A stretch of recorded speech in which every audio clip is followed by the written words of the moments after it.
Nggak pantas lah kita tuh protes-protes sama penindasan Zionis. Sementara di negeri sendiri kita masih jadi Zionis menindas umat Kristen. Gue bilang konyol kalau menurut gue, itu viral banget. Gue bilang konyol. Lu protes-protes semua, protes penjajahan. Di sini lu jadi penjajah. Oke. Sorry to say, ini bukti bahwa Usir Zionis, usir Zionis sekarang juga.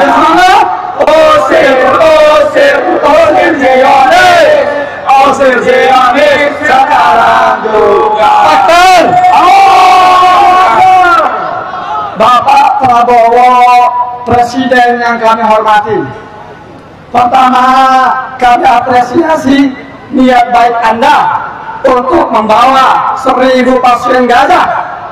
Kami yakin keputusan itu berdasarkan dari niat baik. Betul? Siap menyambut mereka?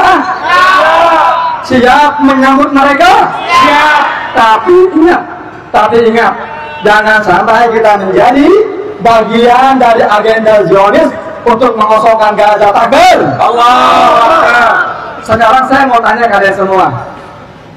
Kalian lebih setuju 1.000 warga Gaza dibawa ke Indonesia atau 1 juta warga Indonesia dikirim ke Gaza? Kirim ke Gaza. Kalau Bapak setuju, kami jutaan warga Indonesia dari kalangan dokter, dari kalangan kontraktor, kuli, buruh, kami mau dimasukkan ke Gaza untuk mengembalikan Gaza seperti semula. Pak Prabowo, kami mau masuk Gaza.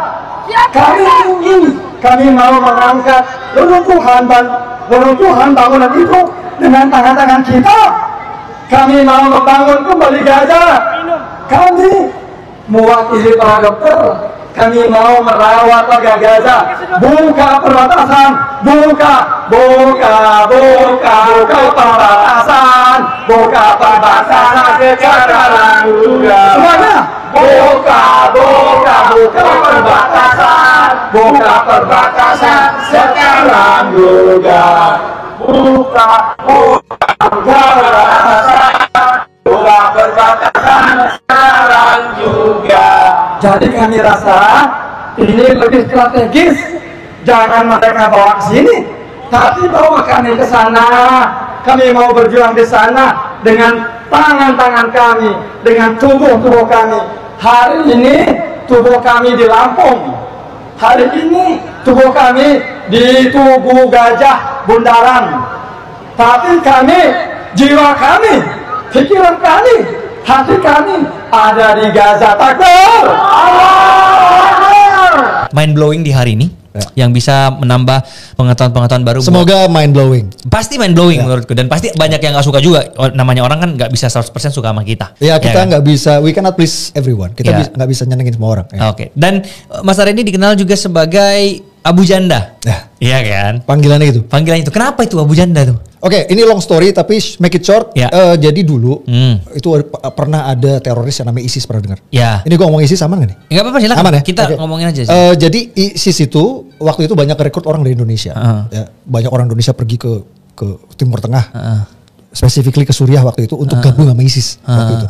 Nah, salah satu orang Indonesia yang gabung sama ISIS itu ada yang terkenal karena waktu itu dia bikin video. Tahun 2015 sampai 2016 gitu. Itu videonya ngancem TNI, ngancem Polri, waktu itu kan panglimanya masih Pak Muldoko. Dia bilang ke Pak Muldoko, dia di video itu dia bilang kita akan ke Indonesia, kita akan bantai polisi, bantai TNI, bantai Polri, bantai Pak Muldoko gitu. Nah, itu si videonya itu viral banget waktu itu, Sam. Viral sampai ya gimana, orang waktu itu takut banget lah sama ISIS gitu. Jadi ketika orang lagi dikecam rasa takut, gue bikin video parodi. Gue bikin video parodi ancaman orang itu. Gue pakai baju yang sama, semua kelihatannya sama dia, tapi gue presetin. Jadi gue omongan dia tuh gue presetin, yang ngancem TNI gue bilang saya akan bantai KPI, kayak bantai SCTV karena kalian telah men-take down acara favorit saya Ganteng-Ganteng Serigala gitu. Dan ternyata itu gue punya parodinya tuh malah lebih viral dari dia. Sampai gue inget banget waktu itu BBC sampai bikin artikel tentang video gue. Jadi headline dari BBC itu waktu itu adalah melawan terorisme melawan radikalisme dengan humor, dengan parodi. Nah, di situ gue start. Nah, si teroris ISIS yang bikin video ancaman itu namanya Abu Jandal pakai L. Oh. Gue ilangin L-nya. Oh, iya. Gue ilangin L-nya jadi Abu Janda, tujuannya untuk mendelegitimate dia punya konten-konten yang menyeramkan itu biar jadi lucu gitu. Nah, itu nempel sama gue sampai sekarang. Paham. Jadi gue kalau diundang TV, jadi narsum, gue selalu ngasih kan, Mas Permadi nanti mau dipanggilnya apa? Nama gue bilang Permadi, gue bilang. Udah gue kasih kan? Lagi. Oh, ujung-ujungnya Abu Janda tetap aja sialan. Jadi itu stuck. Gue gak tahu kenapa itu stuck namanya itu. Iya. Oke. Tapi ngomong-ngomong ini bajunya unik banget nih yang hari dipakai. Sejak kapan doa harus pakai izin? Ya. Ini realita banget negeri kita tuh sekarang tuh seperti ini, Sam. Loh, kan sangat-sangat menyedihkan, terutama untuk umat minoritas. Ini tidak berlaku untuk mayoritas, tapi untuk minoritas ini berlaku banget.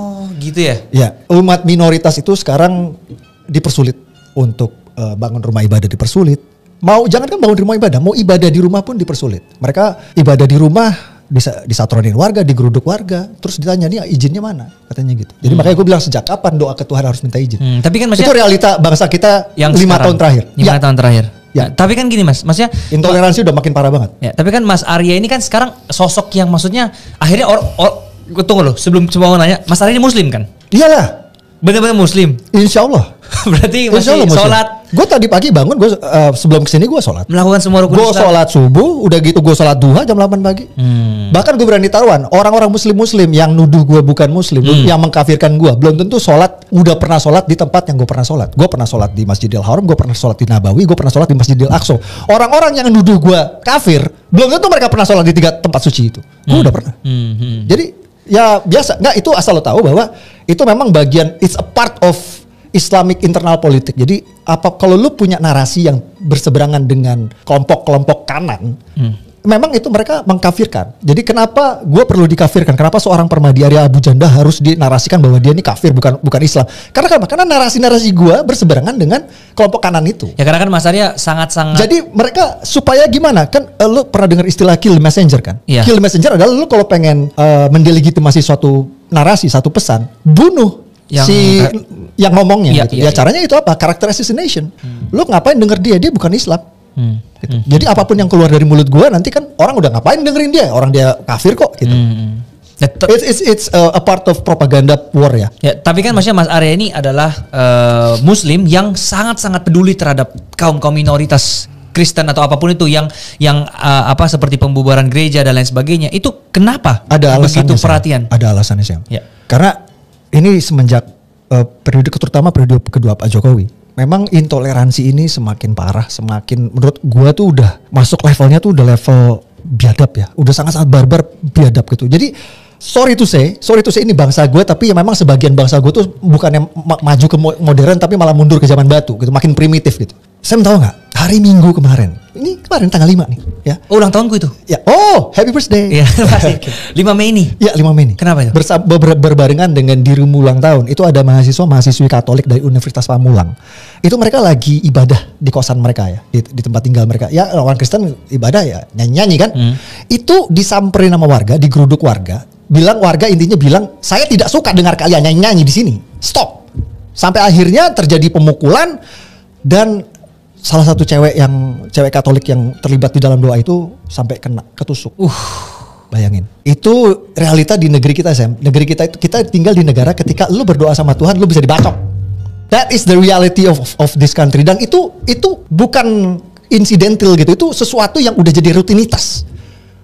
5 tahun terakhir ini, itu hampir setiap bulan selalu ada gereja ditolak, selalu ada umat Kristen sedang ibadah dibubarin. 5 tahun ini, hampir setiap bulan, Sam. Gue punya datanya. Gue pernah waktu itu diundang jadi narsum di TV. Gue beberin semua. Tanggal segini. Gue nyimpen datanya. Ini sejak pasca Pilpres saja. Pilpres berapa lama yang lalu? Oktober selesai kan? Enggak, Pilpres. Oh, Pilpres Februari. Ya. Maret sekarang bulan apa? April. Iya. Baru 2 bulan. Baru 2 bulan pasca Pilpres udah ada 3 kasus. Udah ada 3 insiden. Ini gue catat nih. 17 Maret warga Balaraja Tangerang bubarkan ibadah minggu di rumah di Jalan Sagabunar dan memaksa pemilik rumah untuk minta maaf dan berjanji tidak akan nyanyi-nyanyi ibadah minggu. Jadi mereka lagi nyanyi-nyanyi, umat Kristen di rumah, disamperin sama warga, "Woi, stop! Gue pengen denger lu nyanyi-nyanyi lagi di sini." Dan disuruh minta maaf. Si pemilik rumah disuruh bikin surat perjanjian, minta maaf, divideokan, diviralkan, saya berjanji tidak akan ibadah lagi. Seolah-olah ibadah itu sesuatu yang kriminal gitu loh.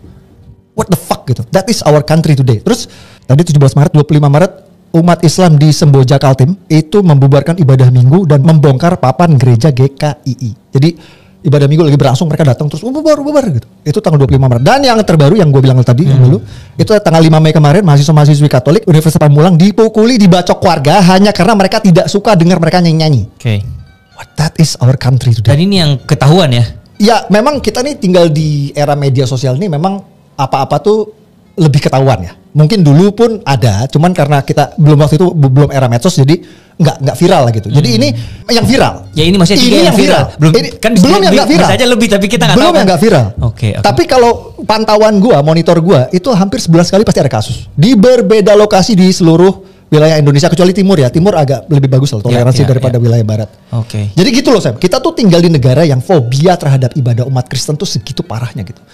Kalau lo tanya kenapa gue orang Islam, kenapa gue peduli? Ya itu gue jelas, gue sebagai Muslim tentu gue prihatin. Karena kenapa? Karena intoleransi kayak gitu, itu merusak citra Islam agama gue, Sam. Yang pertama kali jelek ketika ada orang Islam ngebubarin gereja, ketika ada orang Islam ngebubarin ibadah umat Kristen, agama gue, Sam. Betul. So, itu orang-orang, maaf ya, itu orang-orang goblok, mereka tuh gak pernah kepikiran ke situ gitu loh. Ketika mereka memperlakukan agama mereka sendiri seperti itu. Itu alasannya kenapa gue peduli. Oke. Makanya waktu gue pernah di TV, gue pernah diundang terakhir ke TV, gue bilang sama TV, gue keras gue ngomong, gue bilang nggak pantas lah kita tuh protes-protes sama penindasan Zionis, sementara di negeri sendiri kita masih jadi Zionis menindas umat Kristen, gue bilang gitu. Itu keras banget gue ngomong. Dan itu viral banget ya. Konyol kalau menurut gue, itu viral banget. Gue bilang konyol. Lu protes-protes semua, protes penjajahan. Di sini lu jadi penjajah. Oke. Kita ngomongin tentang Zionis nih sekarang Mas, karena udah masuk ke sini tiba-tiba kan, dan ya salah satu konten yang paling viralnya Mas Arya kan tentang Israel Palestina ini kan? Ya. Benar kan? Jadi gue tuh 2019 tuh gue pergi ke Israel. Ya. Gue waktu itu gue melacak salah satu tentara Arab Muslim. Jadi gue temuin Instagramnya, terus gue DM, gue bilang, gue boleh nggak ke Israel gue wawancara lo? Oh boleh, dia oke. Gue terbang ke Israel, gue temuin dia, gue wawancara. Jadi si Arab, dia seorang Arab dan Muslim, yang jadi tentara Israel. Itu konten viral banget Sam, viral banget tuh konten waktu itu. Jadi dia bilang di wawancara gue, ya bukan kayak podcast kayak gini lah, wawancara bener-bener yang generik banget gitu, ya kan, nggak pakai clip on gitu, bener generik banget, suaranya yang noise gitu. Gue bilang kita itu bukan sedang memerangi Palestina, kata dia. Ini dia ngomong. Kita sedang memerangi organisasi teroris Hamas yang mencatut nama Islam dan mencatut nama Palestina. Padahal Hamas itu tidak mewakili Islam dan tidak mewakili Palestina. Itu yang ngomong dia ya, bukan gue ya ngomong. Boleh cek jejak digital yang masih banyak gitu. Itu yang ngomong Arab Muslim di sono. Dan faktanya, ini yang banyak orang Indonesia nggak tahu. Faktanya di militer Israel itu Sam, itu banyak banget tentara Arab Muslim. Jadi bodoh sekali orang Indonesia itu yang, maaf ya, banyak orang Indonesia yang masih dibodohi sama narasi bahwa yang terjadi konflik Israel Palestina itu adalah perang Islam melawan Yahudi. That is so fucking stupid, sorry. Gitu loh. Sementara di tentara Israel itu banyak Arab Muslim. Dan waktu itu, selain itu gue juga waktu itu pergi ke Palestina itu ibu kotanya itu ada di kota Ramallah namanya, di tepi barat, di West Bank. Itu gue ada pergi ke sono, itu juga videonya masih ada, lo bisa cek jejak digitalnya. Gue random, gue stop itu Arab Palestina itu, gue stop, are you Muslim? Yes, are you Muslim? Can I ask you? Gue tanya, tau apa yang dia bilang?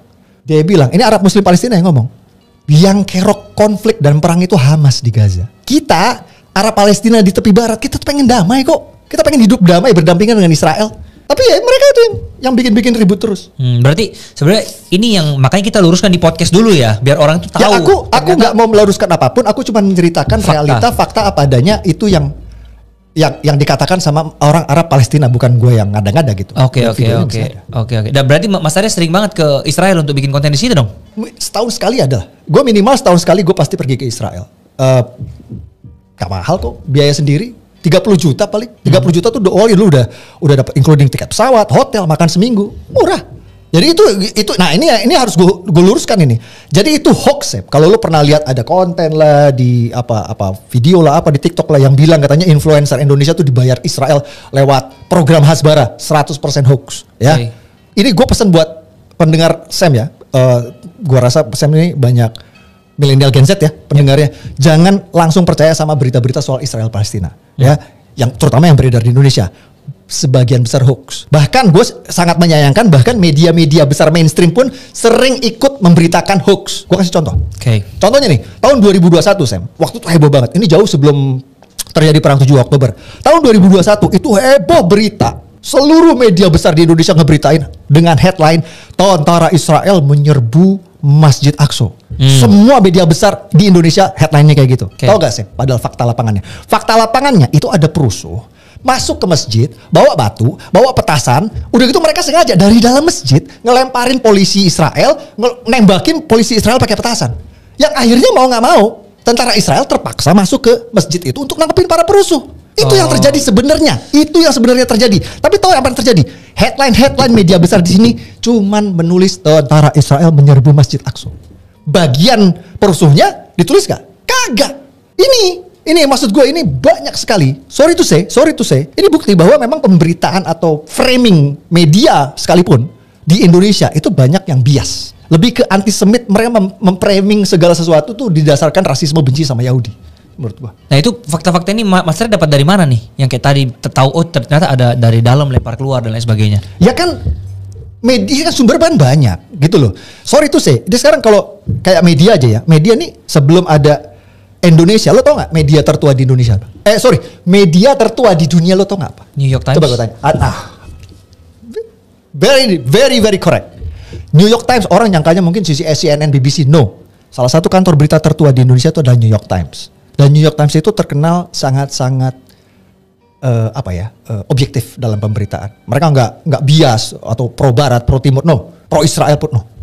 Jadi gue tuh pakai sumber referensi ya itu kan yang netral itu. Yang netral itu. Terus lu pakai Al Jazeera. Nah ini sayangnya media-media besar di Indonesia ini udah yang Al Jazeera banget udah hater Israel banget gitu. Nah, tapi kenapa Mas Arya tertarik banget sama konflik Israel Palestina sih? Oke. Saya udah pernah ke Israel belum. Tapi mau banget sih. Kalau boleh gue tanya, lu agama lu apa? Gue Kristen. Apalagi lu Kristen. Tapi gue takut. Gue saranin. Well, sekarang memang udah agak beda karena agama. Tapi moga-moga ini perang nggak bertahan lama. Tapi gue cuma pengen bilang, Sam, kalau lu Kristen, you have to go there. Karena gitu. Karena itu salah satu tempat suci yang holy place yang signifikan buat kalian umat Kristen lah. Iya. Jadi kalau lu ke sono tuh, Sam, itu ada Old City namanya. Itu kayak kota tua Jerusalem. Iya. Itu tempat sangat-sangat berbakala banget. Di tempat itu lu tuh bisa lihat batu yang diyakini di batu itu tuh Nabi Ibrahim tuh dulu. Abraham in your version, Abraham itu pernah mau nyembelih anaknya di batu itu. Oh si ya kalau versi lu Ishak, versi gue Ismail. Iya. Oke. Batunya ada. Oke. Exist dari zaman Nabi Ibrahim sampai hari ini tuh masih ada, lu bisa lihat tuh batu. Disitulah Nabi Ibrahim itu diyakini pernah mau nyembelih Ishak atau Ismail.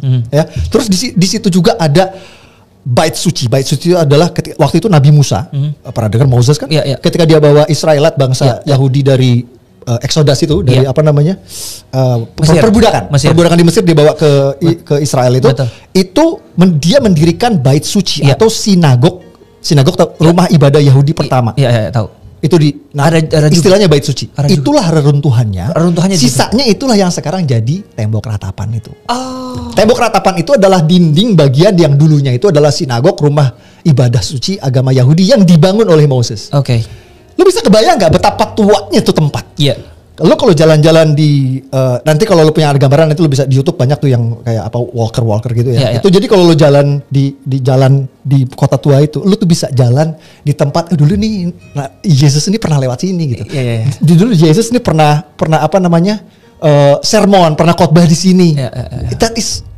Itulah ngegambarin betapa tuanya itu tempat. Dan tentunya kota suci 3 agama yang begitu perbakalanya, yang begitu historisnya.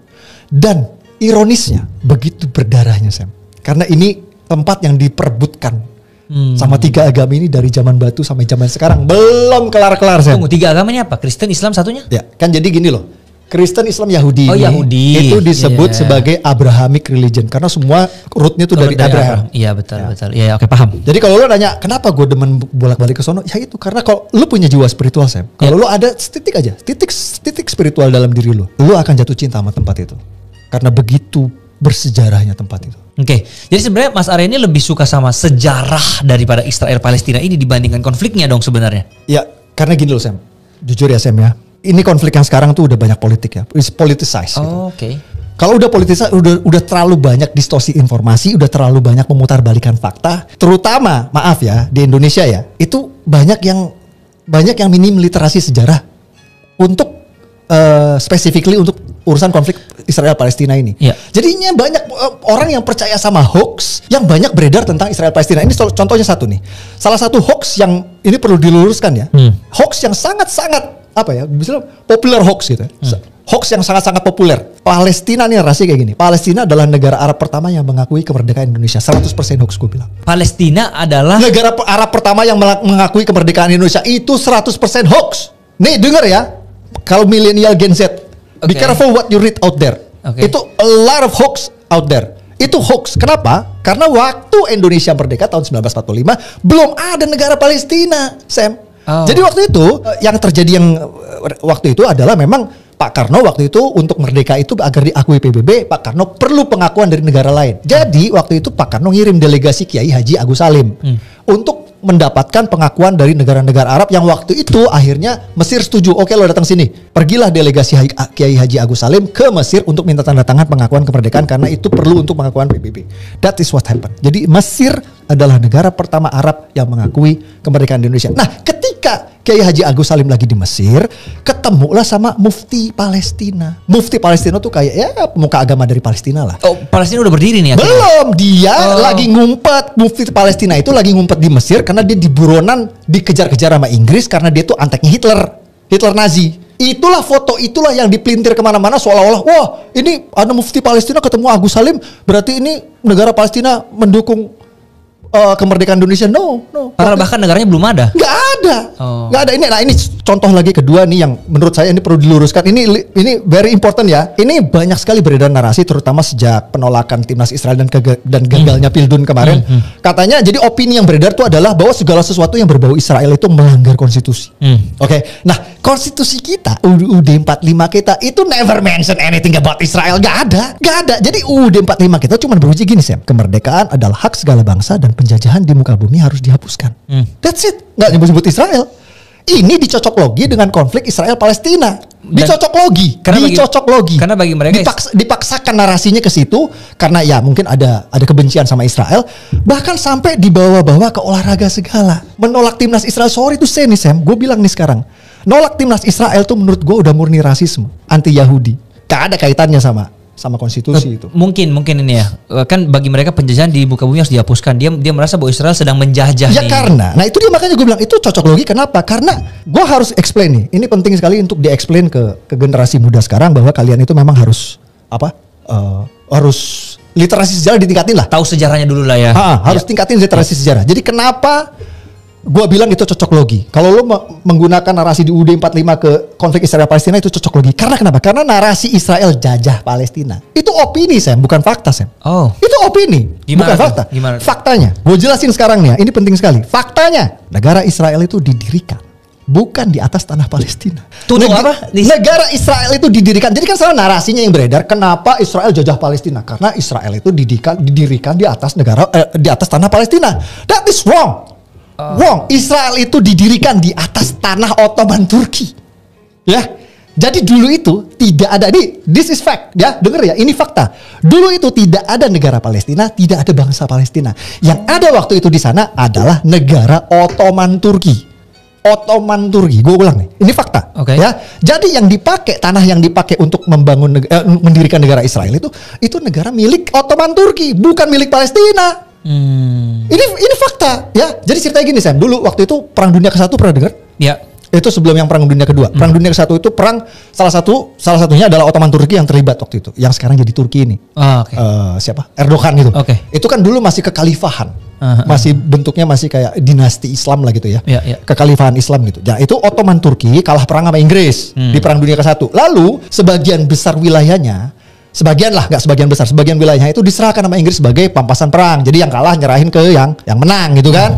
Inggris ambillah tuh wilayah jadi punya Inggris. Nah, Inggris nih wilayah yang diambil dari Ottoman Turki jadi milik Inggris ini, disitulah Inggris mendirikan Israel yang bertahan sampai sekarang. Oh, Inggris itu yang menjajah Israel awalnya? No. Israel belum ada waktu itu. Oh, Israel belum ada. Lo harus paham ya. Dulu negara-negara yang Arab yang ada sekarang, Qatar, UAE, Saudi, apalagi Yordania, Iran, Irak, itu nggak ada dulu, Sam. Dulu nggak ada. Dulu yang ada cuma satu, Ottoman Turki. Okay. Semua dari mulai Yaman sampai padang pasir Saudi sampai yang sekarang jadi Saudi, sampai UAE, sampai Qatar, sampai Yerusalem termasuk Israel Palestina sekarang itu semua satu negara. Paham. Namanya Ottoman Turki, ya, biar jelas ya. Nah, jadi di tanah bekas Ottoman Turki ini didirikanlah negara Israel. Israel. Didirikanlah negara Israel di atas tanah Ottoman Turki ini. Okay. Lalu itu disahkan oleh PBB. Pertanyaan gue, menjajah Palestinanya di mana? Nah, terus Palestina muncul dari mana? Nah, ini jadi ini gue harus lurusin dulu. Ini gue akan ulas sedetail-detailnya ini sejarah nih. Jadi gini, narasi Israel dalam kutip ya. Narasi Israel yang lu sering dengar sekarang itu didirikan di tanah Palestina itu baru ada tahun 80-an. Itu diciptakan oleh orang namanya Yasser Arafat, dia itu pemimpin PLO, pembebasan organisasi pembebasan Palestina. Jadi dulu sekali lagi faktanya dulu itu tidak ada negara Palestina, tidak ada bangsa Palestina, yang ada negara Ottoman Turki. Dan Israel didirikan dari tanah milik Ottoman Turki. Bukan. Nanti akan gue jelasin lagi lebih detail lagi. Yang penting gue pesan buat kalian pendengar podcast Sam ini yang Gen Z dan milenial, please riset sejarah. Jangan percaya apa aja seperti yang kalian baca selama ini. Ya berarti penting banget untuk mereka tahu sejarah dulu lah ya. Kalau pengen punya interest sama konflik Israel Palestina, penting sekali kita harus tahu sejarahnya dulu. Ya, pertanyaan lo yang tadi itu bagus, Tem. Jadi sejak kapan sih sebenarnya nih diopinikan Palestina ini? Israel ini menjajah Palestina ya? Ya, ini listen to me. I'm going to give you a historical fact. Ini sejarah ya, fakta sejarah yang akan blow your mind. Gitu. Lo tau nggak? Yang menggagalkan Palestina merdeka itu, yang selama ini diopinikan itu Israel, itu faktanya bukan. Yang menggagalkan kemerdekaan Palestina, berdirinya negara Palestina, itu adalah negara-negara Arab, Sam. Yes. Jadi gini ceritanya. Tahun 1947, ya setelah yang tadi itu, setelah Inggris menerima tanah yang diserahkan Ottoman Turki dan mendirikan negara Israel, of course Inggris menyerahkan kepada PBB untuk disahkan kan, right? Jadi PBB tahun 1947 itu menerbitkan yang namanya resolusi partisi untuk membagi tanah Ottoman Turki menjadi dua, negara Israel Yahudi dan negara Arab Palestina.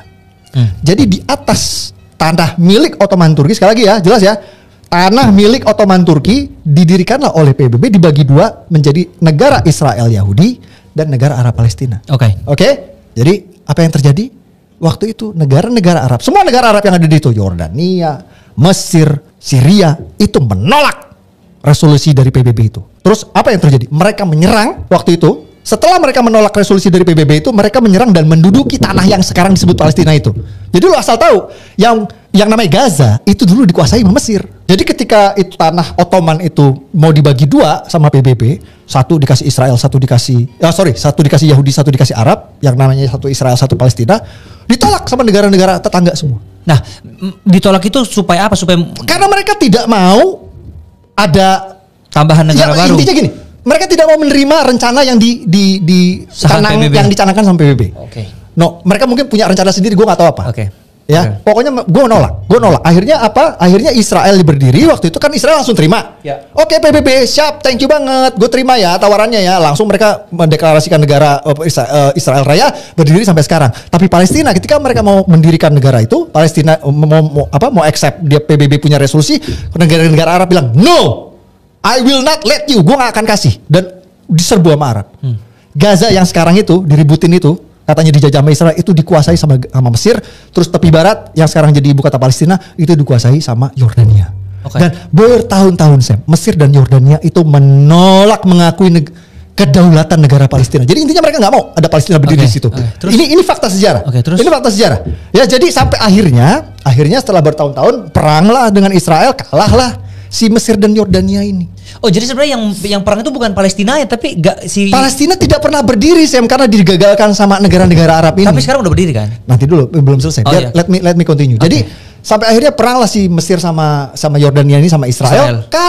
Kalah. Karena kalah perang, mereka harus serahkanlah nih Gaza. Betul. Yang tadinya punya mereka.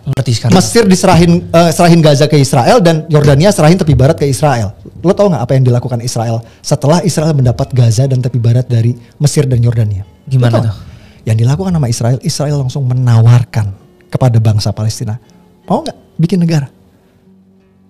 Tahun 1993, catat ya tahunnya ya. Ini fakta sejarah. Tahun 1993 Israel bersama Amerika, waktu itu Presiden Bill Clinton kalau nggak salah, itu menawarkan perjanjian Oslo untuk mendirikan negara Palestina di Gaza dan tepi barat, Sam. Lo tau apa yang terjadi? Ditolak, Sam. Sama orang Palestina.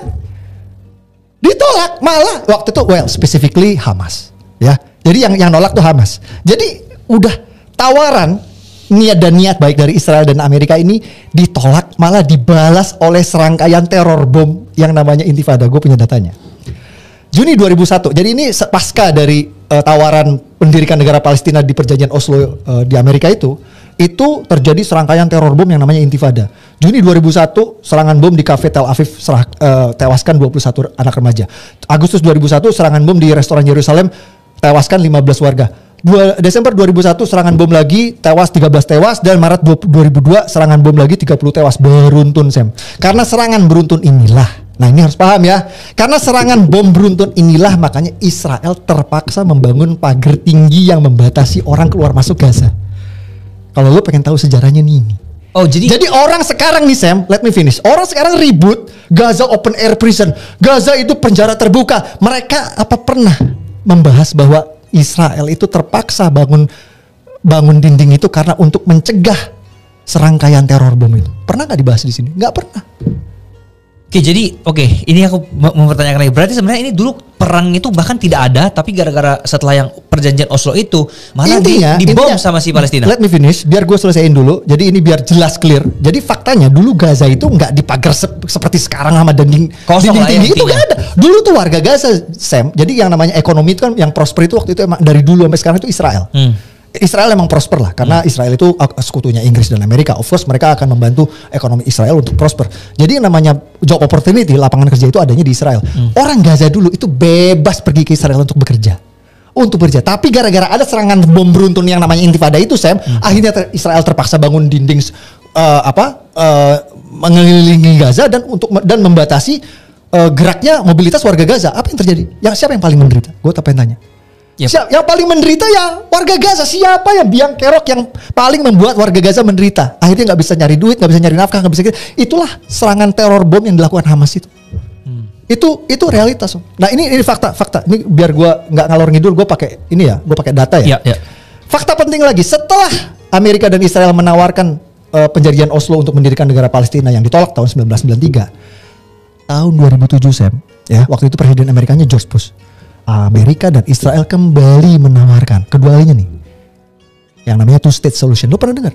Ini sangat-sangat terkenal nih. Kalau lo, sorry, gue bukan pencinta sejarah, jadi gue baru tahu. Jadi kalau lo familiar sama konflik Israel Palestina, itu terkenal sama yang istilahnya two state solution atau solusi dua negara. Two state solution. Jadi supaya damai nih orang-orang nih, aduh lo nih ribut mulu gitu kan, lo bunuh-bunuhan mulu. Udah damailah. Lu bikin negara, urus negara lo masing-masing kan gitu. Nah itu Amerika yang rajin nawarin itu.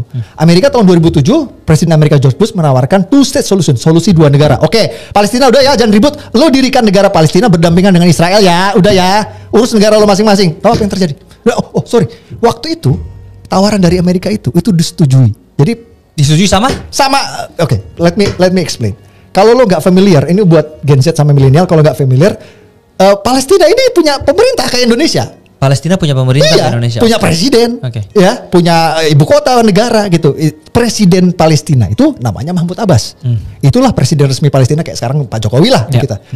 Ada itu gak dianggap dong sama Hamas. Jadi waktu itu presiden Palestina itu sudah menyetujui. Oke, terima kasih Amerika, gue terima nih, gue accept ya solusi dua negaranya ya. Oke, kita ini ya, kita move on ya. Damai. Lo tau apa yang terjadi? Ditolak sama Hamas. Hamas ini kenapa powerful itu sih? Karena dia itu kayak apa ya? Kayak partai oposisi lah kalau di sini. Gitu. Jadi pemerintah, balik lagi, pemerintah pemerintah sah Palestina itu namanya rezimnya rezim Fatah. Nah ini Hamas itu kayak partai oposisinya. Jadi ada dua partai besar, partai Fatah itu yang jadi pemerintah sekarang, rezim incumbent, ada lagi partai oposisinya namanya Hamas. Ditolak dong sama Hamas. Dan lo tau nggak? Sejak 2007, sejak Amerika menawarkan solusi dua negara itu, apa yang dilakukan Hamas? Yang dilakukan Hamas adalah setiap tahun, mungkin setahun bisa sekali, bisa 2 kali, bisa 3 kali, itu selalu setiap tahun menembakkan ratusan roket ke Israel dalam rangka menolak solusi 2 negara itu. Sampai segitunya. Pokoknya gue gak mau damai, gue mau nyeperang. This is fact. Ini fakta. Ya, ini fakta. Jadi biar tahu ya, kalau kita melek fakta sejarah, siapa sebenarnya biang kerok yang selalu menggagalkan pendirian negara Palestina? Bukan Israel. Namanya Hamas. Ini fakta. Dan Hamas sama Palestina itu 2 hal yang berbeda ya? Oh, beda dong. Oke. Palestina itu nama bangsanya. Oke. Sekarang. Oke. Ya. Hamas itu cuman partai politik di sana. Nah, ini ada nggak nih fakta-fakta ini dibahas di kita? Nggak ada.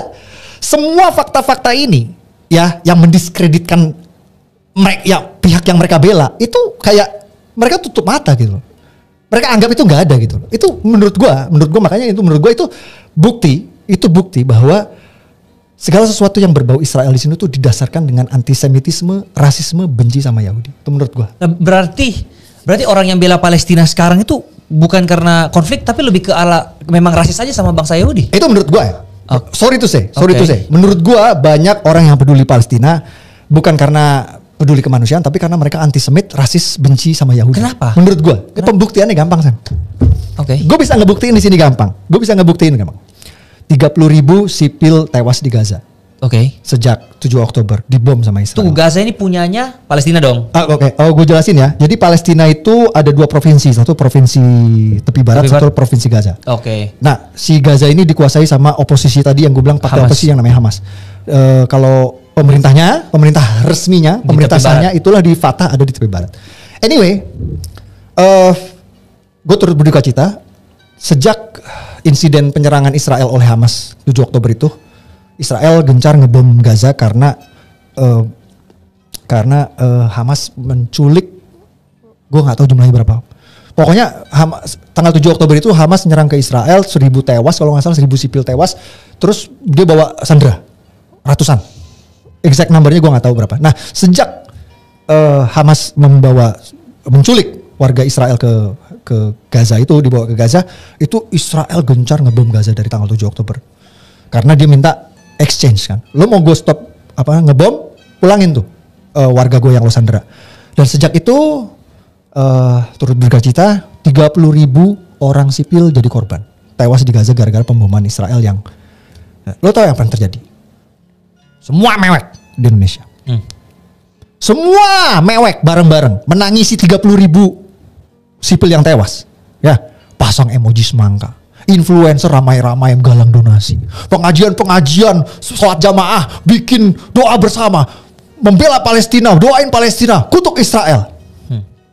Betul? Betul. Sam juga tahu lah. Ya. Ya, sekarang Sam pernah dengar yang namanya Yaman nggak? Negara Yaman? Oh iya, tahu. Pernah dong? Iya. Oke, negara Yaman ini salah satu negara di Arab lah.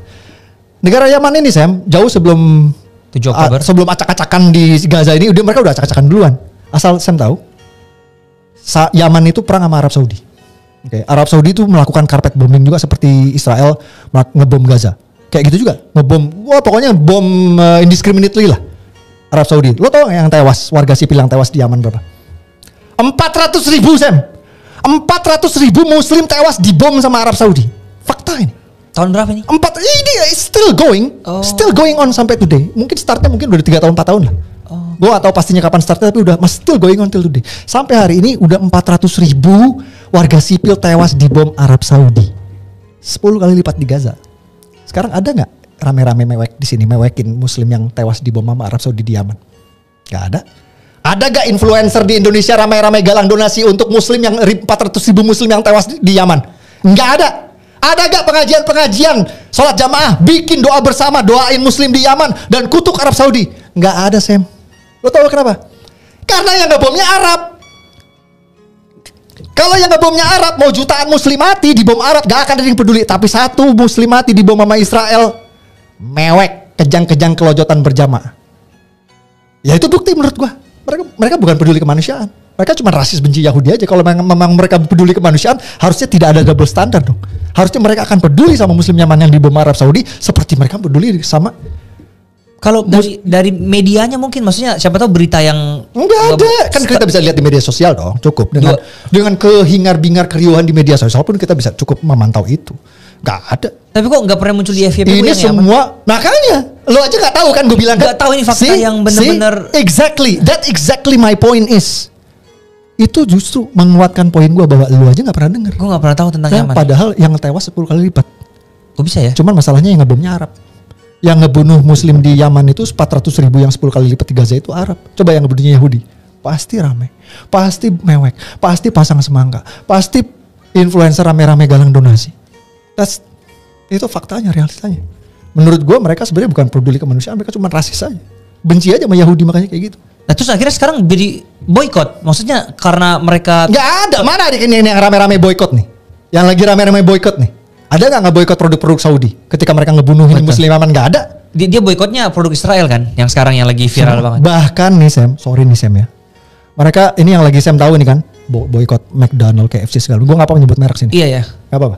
Karena diduga katanya restoran-restoran gerai-gerai restoran itu pro Israel. Iya.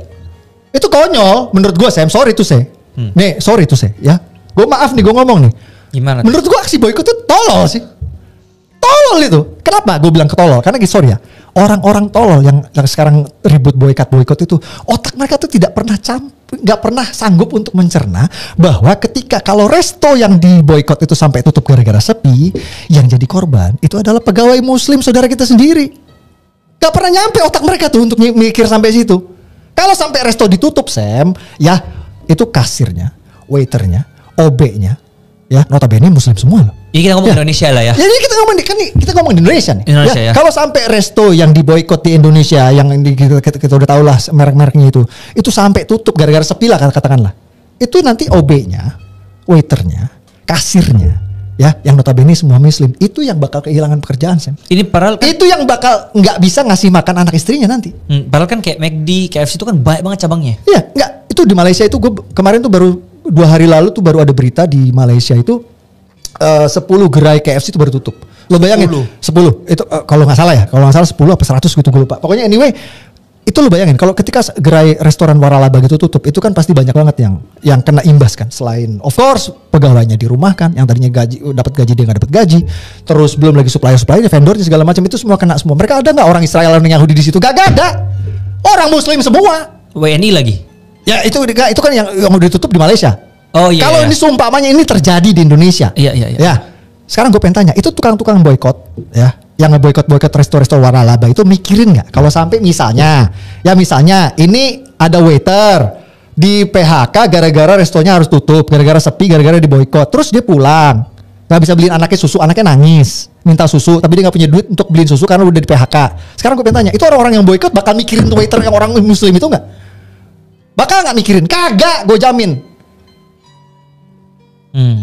Dan lebih konyolnya lagi, apa coba pengaruhnya boykot resto di sini ke Israel? Nol Sam, kagak ada pengaruh sama sekali ke Israel. Tidak mengganggu ekonomi Israel. Israel tetap ngebom Gaza. Israel tetap memerangi Gaza, memerangi Hamas. Apa pengaruhnya? Yang kena pengaruh itu cuma satu, yaitu lihat tuh gue bilang tadi, karyawan Muslim yang kerja di resto waralaba itu jadi susah, jadi melarat, jadi sengsara, kagak bisa ngasih makan anak istri. Apa itu namanya kalau bukan tolol? Sorry to say. Mereka protes Israel ngebunuh orang Palestina, tapi sambil mereka membunuh rezeki saudara Muslimnya sendiri. Itu alasannya kenapa gue bilang mereka tolol. Oke. Nah, tapi kan pemikiran ini aku nggak tahu juga pemikiran dan alasan mereka kenapa boykot ya. Tapi kan ada yang bilang kayak ya ini kata solidaritas. Ini solidaritas dan kesadaran katanya. Iya, solidaritas ke siapa? Mereka tuh sebenarnya orang mana sih? Orang Palestina, kenapa nggak mereka tinggal di Palestina aja udah, ganti warga negara? Kalau mereka orang Indonesia, mereka harus memikirkan orang Indonesia dulu daripada orang Palestina, bener dong? Yang kerja di KFC, jadi waiter, jadi OB, jadi kasir. Ada nggak orang Israel, orang Yahudi? Kagak ada sih, orang Indonesia semua dan Muslim lagi agamanya. Terakhir yang Starbucks yang foto itu di. Ya itulah, itu kan, itu dia termasuk kena imbas dari. Tapi kalau itu dia pejabat kalau nggak salah anggota DPRD, itu gue sih nggak terlalu mikirin lah gitu. Yang gue pikirin itu si siapa? Ya gitu, pegawai-pegawai dari resto waralaba ini. Lo pikir mereka orang-orang kaya? Orang-orang susah, sempre gaji berapa sih UMR? Cuman maksudku dia bisa bold move gitu loh, dia foto Starbucks gitu kan artinya dia kan gak ikut dalam movement boykot ini, ya kan? Sampai dia bisa foto dan upload itu kan artinya dia berani gitu. Ya memang alhamdulillahnya Muslim juga masih banyak yang waras di Indonesia ini. Jadi nggak semuanya itu ikut-ikutan lah, ikut-ikutan hype ngeboikot gitu ya. Mungkin ya kayak banyak juga Muslim yang kayak gue pikirannya waras. Wah kalau gue boikot kasihan pegawai Muslimnya nanti kan gitu. Waras namanya itu. Alhamdulillah berarti itu indikator bahwa Muslim waras masih banyak, nggak semuanya tolol. Nah kampus-kampus di Amerika tapi kita ngomongnya sekarang. Banyak banget yang bawa bendera semangka dan taruh dan mereka mendukung bela Palestina. Itu gimana pandangan Mas Arya? Itu 2 hari lalu tuh gue baru baca berita. Itu DPR AS tuh, Sam, DPR Amerika tuh. Ya. Kalau istilah mereka tuh apa sih namanya? Kongres ya. DPR Amerika tuh baru mesahkan undang-undang untuk melarang tindakan antisemit, melarang rasis benci sama Yahudi. Jadi kalau lu antisemit, lu rasis ke Yahudi, lu bisa ditangkap sama polisi. Gue sih setuju sama pemerintah Amerika itu. Maksud gue setuju dengan kebijakan mereka mengeluarkan undang-undang itu. Karena kenapa? Karena nggak di sini, nggak di sana, di Amerika juga sama. Itu banyak memang yang peduli Palestina, peduli sama Palestina bukan karena mereka peduli kemanusiaan, tapi karena mereka rasis, benci sama Yahudi. Udah kita buktikan tadi kan dengan Yaman kan. Jadi gue dukung banget pemerintah Amerika untuk terbitkan undang-undang itu, undang-undang anti rasisme terhadap Yahudi. Gue dukung banget. Tangkepin aja tuh mahasiswa rasis yang sekarang demo-demo nggak jelas, bukannya belajar mikirin masa depan. Tapi kalau beneran ada orang yang punya benar-benar rasa kemanusiaan terhadap Palestina, itu apa yang action yang harus sebenarnya dilakukan selain boykot? Ya, kalau balik lagi, peduli itu adalah hak asasi ya. Lo mau peduli ini, peduli A, peduli B itu hak asasi lo. Cuman ketika lo peduli sama sesuatu dengan sambil nyusahin orang lain, kalau menurut gue itu kan udah untuk apa gitu loh, what for gitu loh. Kalau menurut gue, ya kayak aksi boykot itu kan menurut gue itu menyusahkan orang Muslim yang nggak salah apa-apa yang kerja di resto-resto itu. Tapi kan mayoritas orang Indonesia sekarang maksudnya lagi membela Palestina nih, dan maksudnya Mas Arya sebagai seorang Muslim nih, aku tekankan lagi Muslim, itu mengambil arah yang anti mainstream banget, yang bisa mengakibatkan haters dan semua resiko yang Mas Arya tanggung sekarang. Itu kenapa sih Mas? Jadi gini ya, ini supaya clear ya. Justru saya nih sebagai Muslim Sam, saya tuh lagi mengamalkan apa yang Al-Quran kitab suci saya ajarkan kepada saya. Jadi ada satu surat Al-Quran, surat Al-Maidah ayat 8 itu berbunyinya gini. Jangan karena kebencianmu terhadap satu kaum mendorong kamu untuk berlaku tidak adil. Itu jelas loh, jelas. Jadi saya hanya ingin mengamalkan perintah Al-Quran ini. Saya ingin menjadi Muslim yang adil dan berusaha adil meski kepada bangsa Yahudi dan Israel. Dan menurut gue nih Sam, berlaku adil tuh gampang kok. Cukup dengan kita berusaha objektif memahami konflik Israel-Palestina ini. Objektif, itu udah adil. Dan kalau kita berusaha untuk objektif dan adil, Sam, ya kita akan, kalau kita ya seperti apa namanya yang Sam udah dengar tadi kan, apa namanya kronologi sejarahnya, fakta-fakta sejarahnya seperti apa dari dulu sampai sekarang itu kayak gimana. Kalau kita mau adil, kalau kita mau jujur, kita akan lebih bisa memahami. Tidak akan ada negara yang bisa mentoleransi serangan teror bom dan serangan roket selama bertahun-tahun. Kalau Indonesia, Sam, kalau Indonesia diserang bom sama roket bertahun-tahun oleh tetangga, gue yakin Indonesia juga akan membangun pagar untuk apa namanya, untuk mencegah teroris tetangga untuk nyerang kita. Pasti akan melakukan hal yang sama.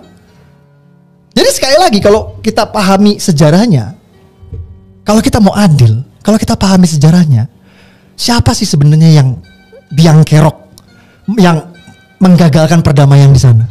Seperti yang gue dijelasin tadi, tawaran damai demi tawaran damai selalu ditolak, Sama Hamas ya, kita sama Hamas, bawasi, specifically Hamas. PBB tawarkan mendirikan negara Palestina tahun 1947 ditolak. Amerika dan Israel tawarkan lagi dirikan negara Palestina tahun 1993 ditolak.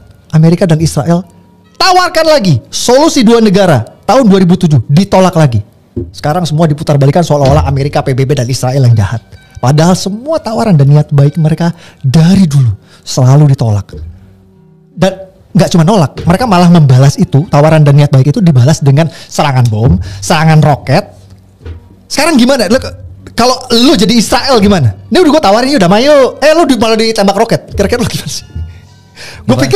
Gue pikir sih kalau kita mau apa namanya objektif gitu ya, gue pikir ya semua negara pasti punya hak lah untuk membela dirinya. Menurut gue itu kalau lo pengen adil. Ya. Jadi itu secara sejarah kita udah tahu sekarang bahwa ternyata kronologinya seperti itu. Ya. Tapi kan akhirnya sekarang Iran sampai ikut membantu Palestina dan akhirnya kemarin tembakan drone dan akhirnya dibalas juga oleh Israel. Akhirnya ini bisa memicu perang dunia ketiga dong. Oke, Sam perlu tahu kalau mungkin Sam anak-anak Gen Z sama milenial belum terlalu melek sama geopolitik di Timur Tengah ya. Jadi Iran ini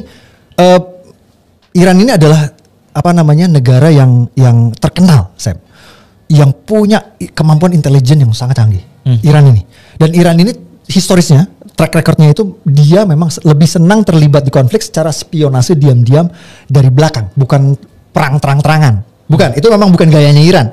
Satu itu, yang kedua pemimpin Iran itu Ayatollah Khamenei itu, gue rasa dia adalah orang yang waras dan bijak, kita bisa lihat lah.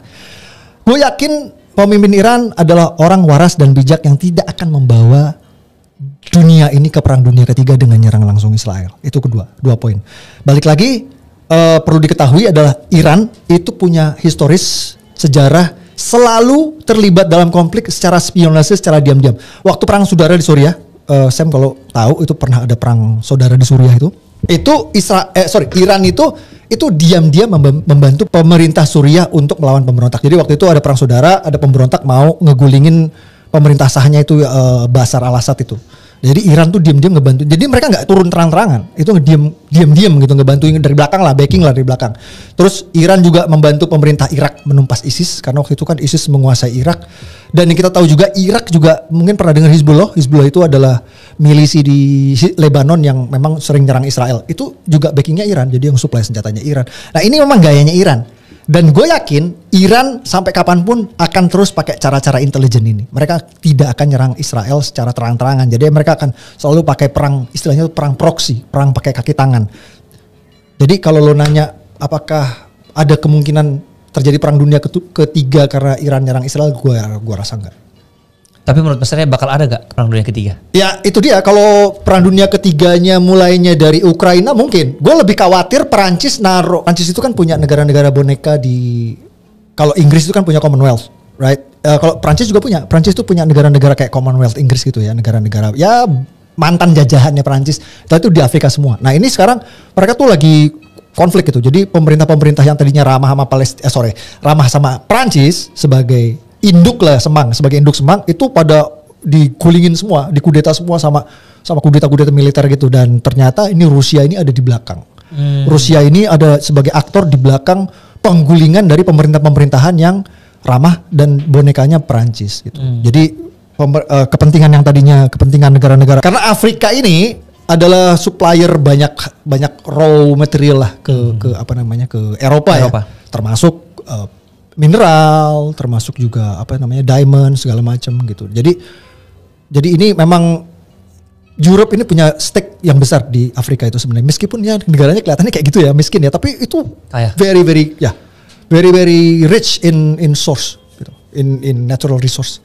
Oke, I see. Berarti ya takutnya memang bukan dari sini tapi dari tempat lain. Nah, itu Prancis itu kesel sama Rusia gara-gara Rusia ini diketahui diduga lagi, diketahui sebagai aktor yang mengkudeta boneka-boneka Prancis ini di Afrika. Jadi kemungkinan kalau misalnya ada perang dunia ketiga bukan dari Iran sama Israel, tapi kemungkinan bakal Prancis ikut-ikutan di Ukraina. Itu yang gue khawatir. Dan itu dampaknya bagi Indonesia apa?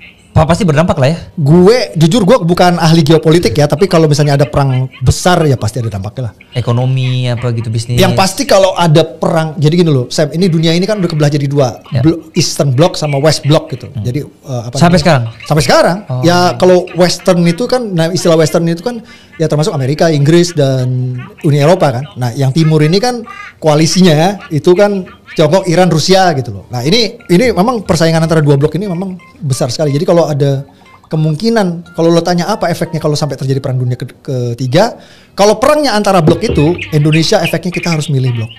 Nah itu yang efek ke kitanya itu di situ nanti. Nah soalnya aku baca di komen kan kemarin ada yang bilang, ayo Iran serang aja tuh Israel, serang sampai perang dunia ketiga nggak apa-apa, yang penting kita dukung terus di Iran demi Palestina kan. Terus ada yang komen tuh, balas yang komen yang gitu kan, dia bilang lah, emangnya lu tahu kalau misalnya perang dunia ketiga dampak bagi Indonesia apa? Dia bilang lah nggak tahu sih, kan kita kan netral.